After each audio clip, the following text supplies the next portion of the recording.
So when you hear that they're making another Bourne movie, after you already know that Matt Damon agreed that he would never be in another Bourne movie, he being Jason Bourne, without the participation of director Paul Greengrass, who directed the second and third Bourne movies, and then you see that there's going to be another fourth Bourne movie without Jason Bourne in it, without Matt Damon in it, without Paul Greengrass in it, it's hard to conceive of it as anything other than a cash-in. And actually, having seen it, it's impossible to conceive of it as anything other than a cash-in. It is a cash-in, in fact. It's a story that's tangentially related to the Bourne story.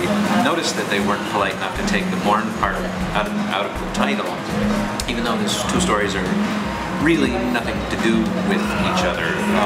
I don't know how I'd feel about that if I was Jeremy Renner, who plays Alex Cross, the new agent that's focused on in the continuation of the Bourne series.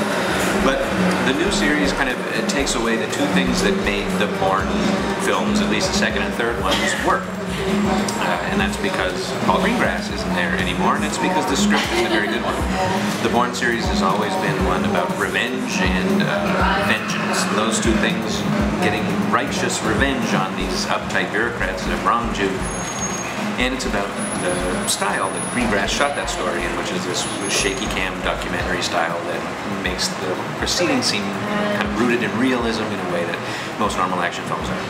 None of that's here anymore. The story's not about revenge. It's boring, really boring.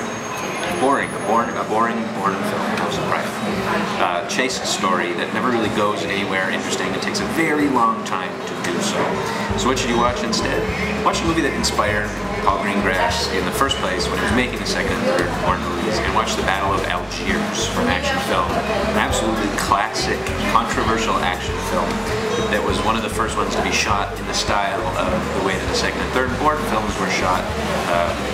Bourne films back that had a, something to say, an interesting way of saying it, unlike the fourth one, which you shouldn't really bother with at all, unless you're really